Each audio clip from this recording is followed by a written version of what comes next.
I am Lauren, and when I talk about karma, I mean that it is the universe's way of keeping things in check, whether it takes 5 minutes or 5 years. You know, I did not exactly grow up with silver spoons and all that jazz. My parents passed away when I was just a teen, leaving me to fend for myself. It was a rough start to say the least. After their passing, I bounced around from one foster home to another, never really finding a place that felt like home. Once I aged out of the foster care system, I had to figure out how to survive on my own. I took whatever job I could get, usually low-paying jobs that barely paid the bills. But life has a funny way of throwing bricks at you, and one day, I found myself jobless with no savings to rely on. Rent was due, and there I was, stuck between a rock and a hard place. I could not keep up with the rent, so I packed up my stuff and ended up living in my old beat-up car. Homelessness was not something I'd ever imagined for myself. After 2 months on the streets, I was at my lowest point. Each day was a struggle, just trying to find food and shelter, but then, amid all that darkness, I met Edgar. Edgar's life was not a walk in the park either. He lived in this tiny one-room apartment with his mom, and they were both working their tails off to make ends meet. Our stories were pretty similar, and we were both trying to keep our heads above water. Fate brought us when I got a job together at Chick-fil-A where we both worked, and that's where our journey began. Our story is not your typical love story with fancy dates and all those nice things. We were both in survival mode, and we leaned on each other for support. Instead of dating, we focused on helping each other out. We wanted to break free of the cycle of financial struggle that had defined our lives for so long. We were both determined to get ahead and build a better future. Our mantra became simple: learn, grow, and persevere. Edgar found a job that offered better opportunities and a higher income. I, too, started landing more stable positions that aligned with my career goals. Our finances improved, and we started saving diligently. One of our proudest moments came when we finally had enough savings to buy our first house together. My mother-in-law, Maya, also moved in with us. So there we were, in our cozy home, making our dreams come true. One day, the much-awaited thing happened. Edgar popped the big question, and in the funniest and sweetest way possible. He held a Chick-fil-A sandwich with a ring in a box. Lauren, you know we have been through it all. From those days when we struggled just to get by to now, owning this beautiful house together. Remember that time when we were working the late shift at Chick-fil-A and you made the biggest milkshake mess ever? Moments like that one, the laughter in the middle of chaos, made me fall for you even more. And speaking of falling for each other, remember that night when we closed the restaurant together? It was pouring rain, and we shared an umbrella on our way to your tiny apartment. I do. We were drenched, but somehow it felt like the most romantic moment ever. Lauren, every day with you has been a treasure. From Chick-fil-A to this moment. So, will you marry me and make the rest of my days just as special? Oh my God, baby, absolutely, yes. Maya, my mother-in-law, and I never quite clicked. It was like mixing oil and water. Our exchanges were few, conversations awkward, and an unspoken tension always lingered even though we lived under the same roof. When Edgar proposed to me, I was elated beyond words. But when we shared the news with Maya, it was as if we dropped a bomb. Maya's face contorted, and her lips tightened to a thin line. She looked at us as though we had committed some unforgivable sin. Edgar, can I talk to you in private? Sure, Mom. I will be back, honey. Maya and Edgar headed into the next room, and even though I tried not to be nosy, their voices were loud, making it hard not to overhear. I could not resist the urge to find out Maya's thoughts since she was soon going to be my mother-in-law.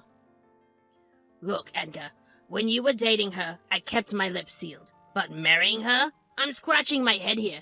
Back when you two first met, we were not rolling in riches. But now that you have a good life, she's the one you want to settle down with? I mean, think this through, son. She's been through some tough times, and we have never had to deal with homelessness. Mom, you're missing the bigger picture. Lauren and I have been each other's everything in ways you can't imagine. It's not about her past. It's about what we've built together and the love we share. Well, I hope you're not jumping the gun. I can't help but wonder if she's a good match for our family. She doesn't come from the same background as you. At least you had a mom and a roof over your head at all times. You really don't know what these homeless people are like. The things they have done, the places they have been. It's not a world you're familiar with. I can't help but wonder if Lauren is just trying to entrap you in this marriage. You know, not everyone out there is as genuine as they seem. Mom, you need to understand something. Homeless people are still people. They are human beings who have been faced unimaginable hardships. And guess what? Both of us could have ended up in their situation with just a few strokes of bad luck. From that conversation Edgar had with Maya, I could not help but feel like she had strong reservations about me. It was evident that she did not approve of our relationship, and it stung. But I knew I could not let her disapproval affect my love for Edgar. We had made a decision, and we were going to go through with it. The big day rolled around, and despite Maya's reservations, we said our vows, promising to stick by each other's side. It was a beautiful day, full of love and happiness. Just a month into our marriage, I had another monumental piece of news, something that would reshape our lives. I was pregnant. I remember the day I shared the news with Edgar. He was so full of joy. We were in a stable position in our lives, with savings and a good income. There couldn't have been a more perfect time for this baby to come into our world. Little did I know that along with this pregnancy, Maya would bring hell upon me. It was like she went out of her way to make my life miserable. Instead of the support and happiness I expected during this life-altering moment, she piled on emotional abuse like it was her job. Maya's mood was down in the dumps right from the get-go after we shared the news of my pregnancy. Mom, we wanted to share some news with you. Lauren is pregnant. We're going to have a baby in this house. Yes, we are really excited. Pregnant already? Well, I guess that is what happens when you rush into things. Just don't tell me there's going to be a little one out of this girl's womb running around here in this house soon. Come on, Mom. Not right now. Why the hell would you say that? I remember how excited you have always been at the thought of being a grandmother. You can even start your knitting again and make some warm clothes for the baby. Well, not when the mother of the child is someone like Lauren. I would prefer to keep my distance from the baby. Mom, I thought you would be happy about this. Lauren, it's about time you stopped calling me Mom. I have been meaning to tell you this. I'm Edgar's mom, not yours. Anyway, I have to meet up with some ladies from the club for tea. Goodbye. During the first trimester of my pregnancy, life seemed easier. Edgar would head off to work, leaving me at home with Maya. Those days were anything but pleasant. Maya didn't miss an opportunity to taunt me or give me the cold shoulder, making it clear that she didn't approve of me or my baby. It felt like I was walking on eggshells in my own home, never knowing when the next verbal jab would come, but they were just words she attacked me with out of hatred. I did not want to stress myself out, so I did not pay attention to them. But things took a horrible turn in my 4th month. That's when my baby bump really started to show, and with it, the unwanted comments and humiliation from Maya. She started openly body shaming me, right in the comfort of our own home. She would look at me with disgust, making it clear that she thought I was becoming a fat cow. She called me pig, disgusting, and other hurtful names. Anytime she saw me munching on something, she would pounce on me like a hawk on a mouse. She would shame me for eating like it was a crime or something. But then one day, Maya took things to a whole new level. She walked up to me with a piece of paper in her hand. I have got this diet plan for you. You have put on a lot of weight, and frankly, you look rather ugly these days. Seriously? Here's what you will be eating. A bowl of soup, a small salad, and some fruits. This does not seem like enough for me and the baby. Oh, don't worry. I took the exact same diet when I was pregnant with Edgar. I know what I'm doing. I will be preparing all your meals, and you will stick to this plan. Maya, are you sure this is necessary? I have been following my doctor's recommendations. Doctors do not always know what's best. Trust me, this will get you back in shape. Okay, if you think it's for the best. Just don't tell Edgar. He won't get it. He doesn't believe in diets. And trust me, you don't want him to not be attracted to you anymore. It's a thing. I'm speaking from experience. Men like fit and beautiful women, not someone who has gained so much weight. For a month, I obediently followed Maya's strict diet plan. She made sure I stuck to it, and I could only have what was on that piece of paper. No deviations, no extra snacks. I must admit, the diet was effective in terms of weight loss, but it was not at all healthy. However, following the diet came at a cost. I constantly felt weak and fatigued. There were moments when I could not even stand properly, and Edgar noticed it too. He expressed his concern, but I assured him it was just part of the pregnancy. One day, when Edgar and I were at our regular prenatal checkup, the doctor noticed something was off. He looked at my medical records and asked about my diet. He said that I had not been eating enough. I had not realized the toll this diet was taking on me, but now that a medical professional was pointing it out, I could not ignore it. Edgar, who had been listening, spoke up. Doc, we will make sure Lauren gets the proper nutrition she needs. We don't want to jeopardize her health or the baby's. As we drove home, I finally shared Maya's restrictive diet with Edgar. His concern turned to anger. The moment we got home, he lashed out at his mom. Mom, we need to talk about this diet you put Lauren on. What diet? Don't play dumb, Mom. You gave her that strict diet plan, and she's been losing weight rapidly. It's affecting her health. Well, I just wanted her to stay in shape during the pregnancy. I did not think it would harm the baby. Mom, that's not how it works. The doctor said she needs proper nutrition for both her and the baby's health. I did not know it would be this bad. I thought I was doing what was best for her. Mom, you're a grown woman, and you've given birth before. You should have known better. Don't try to fool someone else with this act. I am sorry. I think that's enough, Edgar. She is apologizing. In the 6th month of my pregnancy, when I was already feeling exhausted and heavy, she found a new way to bother me. She began by faking a leg injury, claiming that she could not walk or do any chores around the house. I didn't mind helping out, but with a baby growing inside me, it was a real challenge. For 3 long months, I cooked, cleaned, and did all the household chores while Maya enjoyed the comfort of her supposed leg injury. It felt like she was trying to take advantage of me. Then came the day when Edgar planned a special dinner for just the 2 of us, just 1 week before my due date. We were looking forward to a relaxing evening, but our reservations got canceled at the last minute. We returned home earlier than expected, and what we saw shocked us. There was Maya, walking on both legs perfectly fine, not a hint of pain or discomfort. She was even carrying an Uber Eats delivery bag. It was clear that she had been deceiving us all along. Mom, can you please explain why you pretended to have a leg injury for months? You made Lauren do all the work around the house for 3 months while she was pregnant. I don't know what you're talking about, Edgar. My leg really hurt. We just caught you red-handed, Mom. You made me do laundry every single day, even though I'm in my 9th month. It was insane.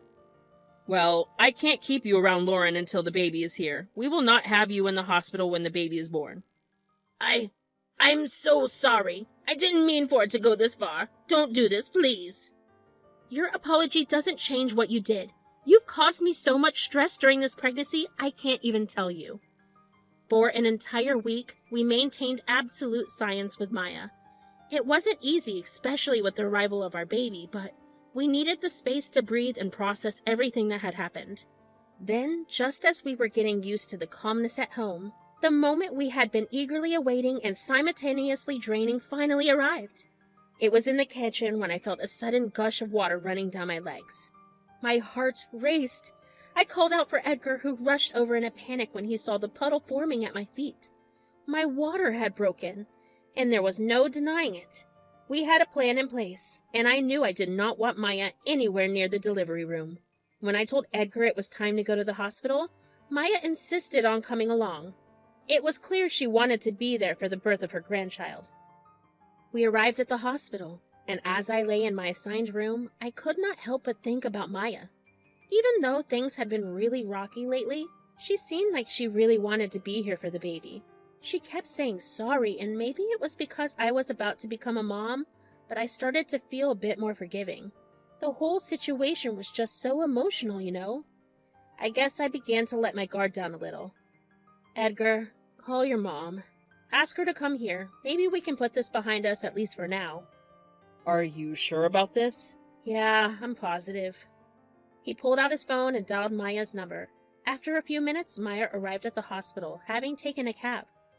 I know I've been terrible, and I should never have let my jealousy and anger mess things up like this. Maya, let's not focus on our problems right now. I want our baby's birth to be a happy moment for all of us. Can we try to get along today at least? As the hours passed, the pain intensified, and the doctor informed me that it was finally time. In the delivery room, I could see Edgar standing nervously in a corner, looking a bit queasy at the sight of blood. The doctors and nurses were focused on guiding me through the whole process. As I pushed and strained, the room seemed to fade away, and the only voices that reached me were those of the doctors and nurses encouraging me to keep going. Then, in the midst of it all, I heard Maya's voice. She said something I couldn't quite make out, but it caught me off guard and momentarily pulled me out of my focused state. Hey, are you really sure about all this? I mean, look at Lauren, all sweaty and in pain. And with that figure. She looks like a pig. She's not pretty. She's not smart. Not right now, Mom. Well, I'm just saying this as your mother. Do you really want her baby? You've got time to think about it, you know. She used to be homeless, and who knows what she did back then to survive. Maybe even got cozy with other people. You know how promiscuous some women can be. They can never change. How dare you question Lauren's character like that, Mom? I mean, I'm just saying, are you really sure this baby she's pushing out right now is yours? Mom, enough. You think you can get in my head like that? Get out of this room before I cause a scene. Okay, fine. But really, son, you better think this through. As Maya left the room, I felt utterly exhausted. I almost passed out from the intensity of it all. But then the nurses gently placed my baby boy in my arms, and all that pain seemed worth it. I was overwhelmed with happiness, holding my little one close. Edgar walked up to me, his eyes filled with pride and love. He kissed me gently. He walked out without saying a word and came back inside again with Maya this time. Mom, you owe Lauren an apology for all the trouble you've caused. Nah, not going to. Mom? Fine, fine. I'm sorry, Lauren. I don't know if I can forgive you. Mom, the stuff you said today was pretty harsh. So here's the deal. I need you to pack up and leave our place. Go live with your friends, your relatives, I don't care, but you can't be around my wife and our baby anymore. Come on, Edgar. I don't have a place to go. Go to your old apartment. Doesn't matter to me. You've had your chances. Just don't contact us ever again. Edgar, pretty please. Maya was now literally begging, and it looked like she would soon drop to her knees to get out of the situation. Start walking or I'm dialing security. Today marks 1 month since our adorable Andrew came into the world. He is our second son, and of course we have Cal. It feels like just yesterday he was born. Life has done a complete 180 for me, and I have come a long way, I must say. I am a mother of 2, and I still cannot believe it.